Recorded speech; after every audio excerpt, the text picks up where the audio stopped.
ఆంధ్రప్రదేశ్ రాష్ట్రంలో చంద్రబాబు ముఖ్యమంత్రిత్వంలో కూటమి ప్రభుత్వం ఎస్సీ రిజర్వేషన్ల వర్గీకరణ ఆర్డినెన్స్ రూపకల్పన మరియు రోస్టర్ విధానంలో సుప్రీంకోర్టు 7 సభ్యుల రాజ్యాంగ ధర్మాసనం తీర్పుకు విరుద్ధంగా ప్రవర్తిస్తున్న మరియు అడ్డదారులు బాగా అభివృద్ధి చెందిన మాల సామాజిక వర్గానికి అదనపు లబ్ధి చేకూర్చే ప్రయత్నం చేస్తున్న తార్కాణంగా మాదిగ సామాజిక వర్గానికి తీవ్ర అన్యాయం జరుగుతున్న ప్రభుత్వాన్ని ప్రశ్నించకుండా నిలదీయకుండా మాదిగ జాతికి మందకృష్ణ తీరని ద్రోహం చేస్తున్నాడని MRPS Andhra Pradesh state legal cell convener న్యాయవాది చిలువూరు నాగరాజు మాదిగ మండిపడ్డారు. మంగళగిరి పెన్షనర్స్ హాల్లో రాష్ట్ర నాయకులు ఏటుకూరి విజయ్ కుమార్ మాదిగ అధ్యక్షతన ఎంఆర్పీఎస్ వ్యవస్థాపక అధ్యక్షులు ఉసురుపాటి బ్రహ్మయ్య మాదిగ ముఖ్య అతిథిగా హాజరై ఎంఆర్పీఎస్ మరియు అనుబంధ సంఘాల గుంటూరు జిల్లా సమావేశంలో చిలువూరు నాగరాజు మాదిగ పాల్గొని ప్రసంగిస్తూ సుప్రీంకోర్టు 7 సభ్యుల రాజ్యాంగ ధర్మాసనం రాజ్యాంగ న్యాయ సమీక్ష ద్వారా వర్గీకరణను సమర్థిస్తూ అనుకూల తీర్పు వెలువరించినప్పటికీ ముఖ్యమంత్రి చంద్రబాబు కోర్టు ధిక్కారానికి పాల్పడుతున్నాడని విమర్శించారు.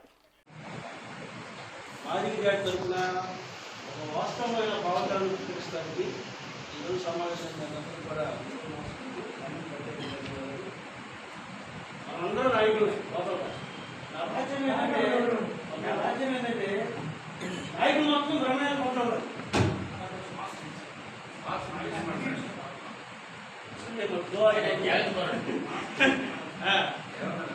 నాయకులు మొత్తం బ్రహ్మయ్య ఉంటున్నారు. ఏదో అన్నప్రభుత్వంతో ఉద్యమాలకు వచ్చారు. కృష్ణరాజు ఉద్యమాలు చేసి చచ్చిపోయా అతిథి నష్టపోయిందను. కానీ నాయకుడు వాస్తవం లేదు కాబట్టి నేను సైలెంట్గా ఉన్నాను. సైలెంట్లో పెట్టే ఫోన్ అంటే విజయ్ కుమార్ అన్న కొంచెం బలం తెలియదు వచ్చి కొంచెం మాట్లాడుతున్నా అంటే బ్రహ్మయ్య ఎవరున్నారు చూద్దాం చూస్తే ఈ రాష్ట్రంలో నుండి నాయకులందరూ బ్రహ్మయ్య ఉంటున్నారు. సీనియర్ నాయకులు కేవలం కృష్ణమాదిగ ఉంటున్నారు. మనం ఏం చేయాలి? నాయకత్వం బ్రహ్మయ్య నిలబడతా ఉంది. జనానికి మనం తెలియజెప్పాల్సిన బాధ్యత మన షోల్డర్స్ పై ఉంది. మనం తెలుసుకుందాం. ఏడో డామినేషన్ చేయండి, ఏరియాలో డామినేషన్ చేయండి. కృష్ణమాదిగ కొరతలో పనిచేసే వాళ్ళకి పని చేయని మాట. సోమవారం గ్రీవెన్స్ ఉంటుంది. ఏదో ఒక సమస్య బ్రహ్మయ్య ఫోటో పెట్టండి ఫ్లెక్స్. వారం ఒక సమస్యకి అమ్మారో వాళ్ళు అడిగేయండి. ఇనాక్టివ్ ఉండదు. ఒక నాయకుడు బలవంతమైనప్పుడు అవాస్తవం ప్రకటిస్తున్నప్పుడు వాస్తవాన్ని మనం బలంగా చెప్పాలని సైలెంట్గా ఉండకూడదు. మనం సమస్యను మనం ఎత్తుకోవాలా. సమస్య మనం నాయకులు చేస్తాం. మంగళగిరిలో నేర్చిన తర్వాత దగ్గర 20 ప్రెస్ మీట్ పెట్టలేదు. మంగళగిరిలో బాబురామన్న పద్దాలు ఫోన్ చేస్తా, రాసన్న పద్దాలు ఫోన్ చేస్తా, ఆదామన్న ఫోన్ చేస్తా, నవీన్ ఫోన్ చేస్తా, కదిలించి 4,000-5,000 ఖర్చు పెడతా ప్రెస్ మీట్. బ్రహ్మయ్య అన్న నాయకత్వం అక్కడ ఏమవుతుంది? నాయకత్వం ఎలివేట్ అవుతుంది. బ్రహ్మయ్య అనేది నాయకత్వం మనం ఒప్పుకున్నాము. మనం బలంగా ఉండాలంటే మనం లోపలుంటే బలంగా ఉన్నాం. బ్రహ్మయ్య నాయకత్వం పెరగాలి. రాష్ట్రంలో బలంగా పెరగాలంటే నాయకుడు సైలెంట్గా వాడి సమస్యల పైన ఫైట్ చేయాలి. ప్రతి సోమవారం విధిగా మేము గుర్తుపెట్టుకోండి.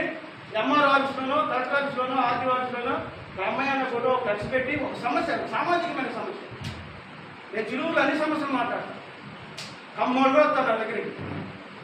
ఆఖరికి ఏడాదికి వచ్చిన వాయిస్ కూతుకుడు సత్యం మాదిగా మన వరకు ఫోన్ చేసి నాగరాజు కోమాలండి నామినేషన్ చేయండి మీ ఏరియాలో. బ్రహ్మయ్య నాయకత్వం సరైన ఉండదు. అసలు వాస్తవం చెబుతుంది. మనం సమాజంలో దొంగలు చూసి మనం భయపడేదండి. సవాలు ఉద్యమం బ్రహ్మయ్య నాయకత్వం పెరిగితే మన నాయకత్వం పెరిగితే మన విలువ పెరిగింది సమాజంలో. దొంగలు ఎక్కువ మంది ఉంటారు. దొంగలు దొంగలు తయారు చేసిన సమాజంలో మనం పోలీసులు దొంగలు చూసి మనం భయపడేదండి. లాఠీ చార్జ్ చేయాలి దొంగల మీద. కృష్ణమాదిగ బ్యాచ్ మీద లాఠీ చార్జ్ చేయాలి మనం. బ్రహ్మయ్య సైన్యం పోలీసులు, కృష్ణమాదిగ సైన్యం దొంగల మీద లాఠీ చార్జ్ చేయండి. ప్రజల్ని బాగా ఇన్ఫ్లుయెన్స్ చేయండి.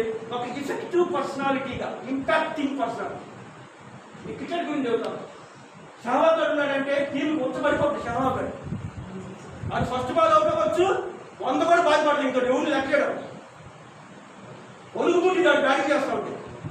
అట్లానే సమాజంలో నాయకత్వం చేసేవాళ్ళు ఒక ప్రభావశీలమైన నాయకత్వాన్ని తయారు చేయండి. దయచేసి సైలెంట్ ఉండొద్దు, నిశ్శబ్దం ఉండొద్దు.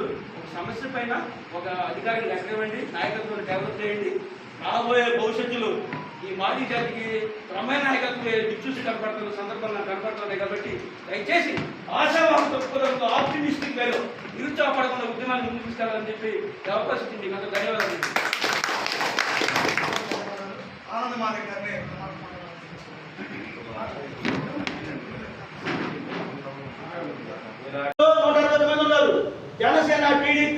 బీజేపీ మొత్తం తెలుసు. ఎందుకు ఒక బలమైన చట్టాన్ని చేయలేకపోతుంది ప్రభుత్వం? చట్టం ఎందుకు చేయలేకపోతుంది? ఒక శాశ్వతమైన పరిష్కారం మాదిగోడికి 40 సంవత్సరాలు ఉద్యమం చేసిన వర్గీకరణ చేయకపోతే ఉద్యమం చేస్తే మన బలాలు ఉన్నాయా? ఎనర్జీ ఏం కావాలి? ఎనర్జీ లెవెల్స్ ఎన్ని సంవత్సరాలు ఉద్యమం చేయాలా? 20 సంవత్సరాల కూడా ఉద్యమంలోకి వస్తామంటే 50-60 సంవత్సరాలు ఉద్యమాల్లో ఉండి వృద్ధాప్యం కాపుస్తామని మనకి ఉద్యమాలు చేసే బలం మనకు ఉందా? ఫినాన్షియల్ ఎనర్జీ ఉందా మనకి? ఎకనామికల్ స్టేటస్ ఎలా ఉందా మనకి? జనాన్ని కేంద్రం ఎంత కష్టంగా ఉందా ఉంది? ఒక అవాస్తవికవాదానికి ఎదురు నిలబడి ఒక బలమైన నాయకుడు అవాస్తవాన్ని సమాజంలో ఎస్టాబ్లిష్ చేస్తూ ఉంటే, వర్గీకరణ అయిపోయిందని చెప్పి ఒక భ్రమను కల్పిస్తూ ఉంటే, వర్గీకరణ కాకుండా జాతిని మోసం చేయడానికి రాజకీయ పార్టీలు చేతులు కలిపి లాలుచి పడతా ఉంటే, మరి మనం వాస్తవానికి నిలబడుతున్న మనం సమాజానికి వాస్తవం చెప్పాలంటే ఎంత బలంగా పనిచేయాలి? సమాజంలో ఆలోచించుకోవాలా? కష్టమే. ఒక ఎస్టాబ్లిష్ సిస్టానికి వ్యతిరేకంగా పోవాలంటే, ఒక వేలు పోయిన సంస్థాగతమైన వాడికి ఎదుర్కొనాలంటే కష్టంగా ఉంటుంది. మన ఫిజికల్ ఎనర్జీ చాలు, ఫినాన్షియల్ ఎనర్జీ చాలు, అయినప్పుడు కూడా వి షుడ్ స్టాండ్. నిలబడాల్సిందే, మనం కష్టపడదాం, నిలబడాల్సిందే, వాస్తవాన్ని సమాజానికి చెప్పాల్సిందే.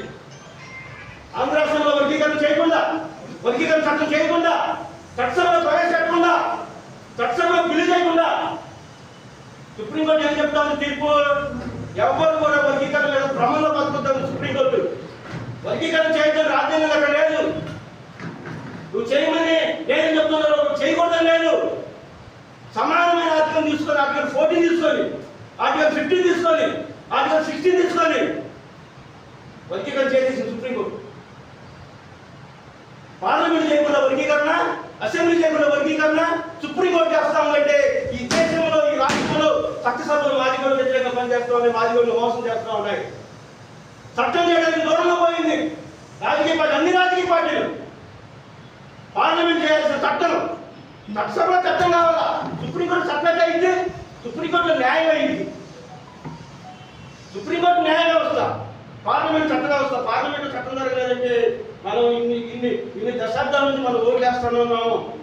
ఒక వాస్తవమైన వర్గీకరణవాదాన్ని చట్టసభ వేదికగా స్వరం ఇప్పడానికి ఒక్కడో ముందుకు రాలేని సందర్భం మనం చాలా బాధపడాల్సిన సందర్భం ఇది.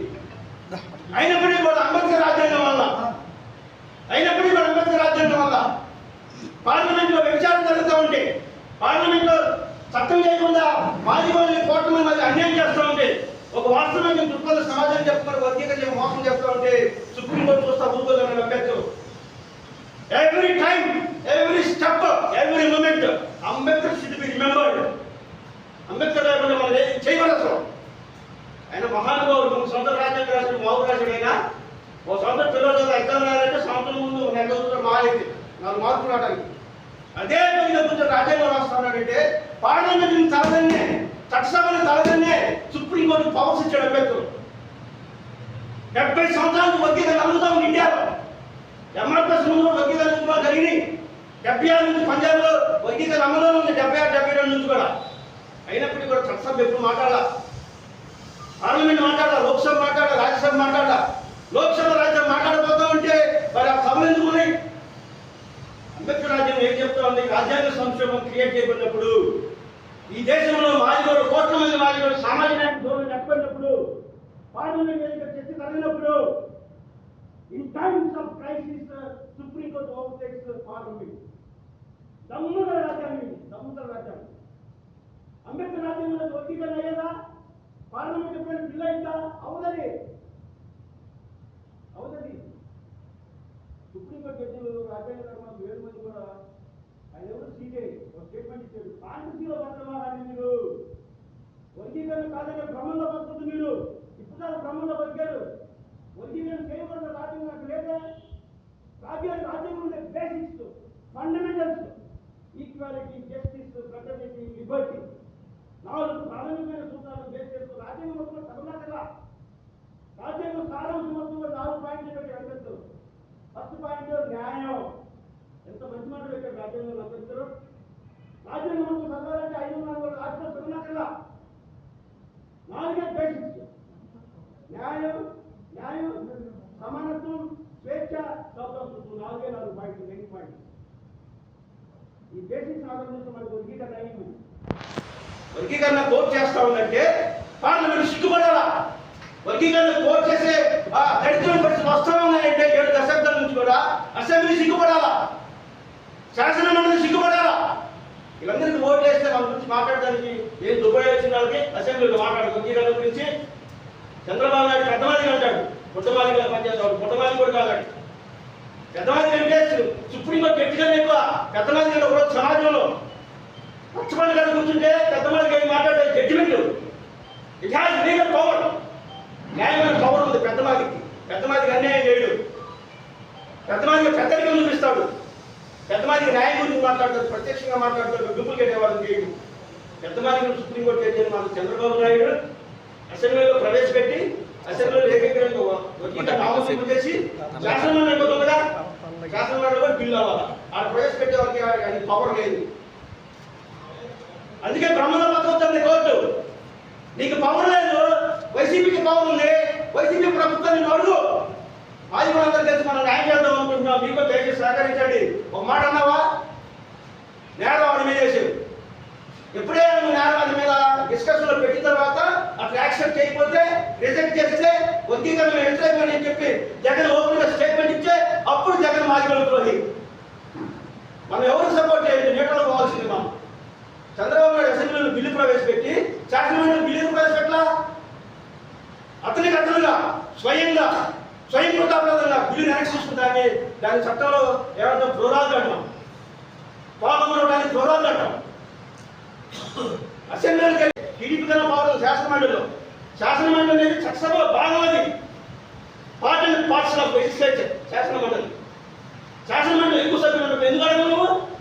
నీ బేషాలు అసలు నువ్వు ప్రజల కోసం పరిపాలిస్తావు అన్నావా, నీ ఇగో కోసం పరిపాలిస్తున్నావు? ఆంధ్ర రాష్ట్రాన్ని నువ్వు బిల్లు ప్రవేశపెట్టే ముందు వాళ్ళ ముందు అగ్రికల్చర్ సమావేశం ఏర్పాటు చేసి రిక్వెస్ట్ చేసి మనం పాస్ చేయాలని చెప్పాల్సిన సందర్భంలో చెప్పకుండా శాసనమండలిలో జగన్ వ్యతిరేకం, మనకి ఆదివాళ్ళ వ్యతిరేకం అని చెప్పి ఒక ఫాంటసీని, ఒక భూతాన్ని సమాజంలో సృష్టించి ఒక వర్గాన్ని, ఒక పార్టీకి అదే చేస్తూ ఉంటే దీంట్లో ఉండే న్యూట్రాలిటీ, ఒక వాస్తవాన్ని మనం బయట తీసుకురావాలి.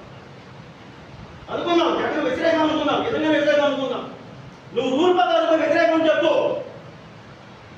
శాసనమండలి బిల్లు ప్రవేశపెట్టి చర్చకు అవసరం ఇచ్చి శాసనమండలి చైర్మన్ పర్మిషన్ తీసుకొని నువ్వు 2 రోజులు చర్చ పెట్టాలా, 3 రోజులు చర్చ పెట్టాలా బిల్లు.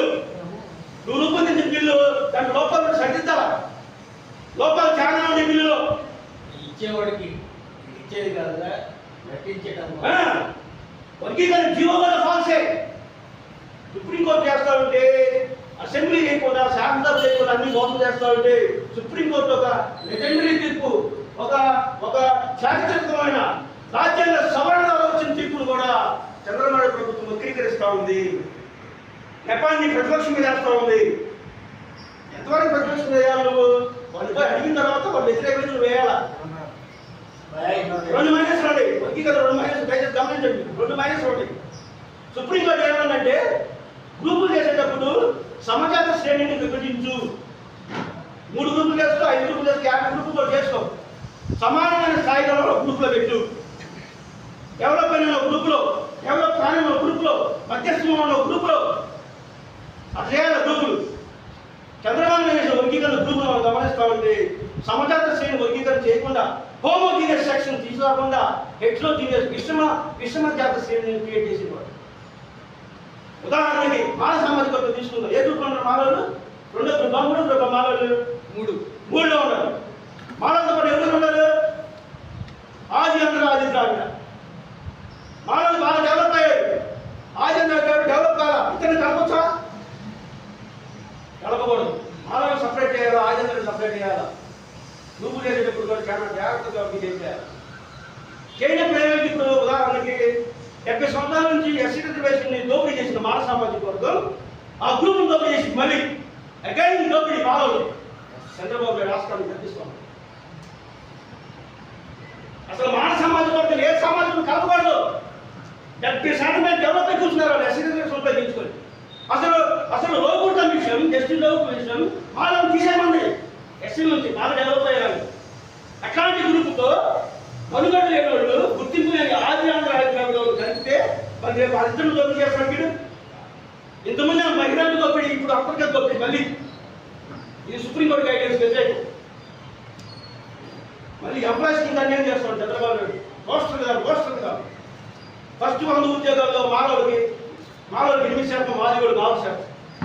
సుప్రీంకోర్టు ఏమని అనగారిన కులానికి అదనపు అవకాశాలు అదనపు అవకాశాలు ఇవ్వమని సుప్రీంకోర్టు వర్గీకరణ చేస్తూనే బెనిఫిట్స్ చేయాలంటే అడిషనల్గా డెవలప్ టీమంది.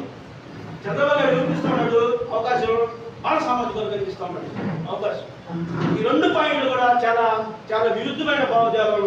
వర్గీకరణ అవి కూడా అవునట్టుగా చేసి చేయనట్టుగా డ్రామా జరుగుతుంది. కాబట్టి దీని మీద మనం సమాజంలో వాస్తవ సమాజం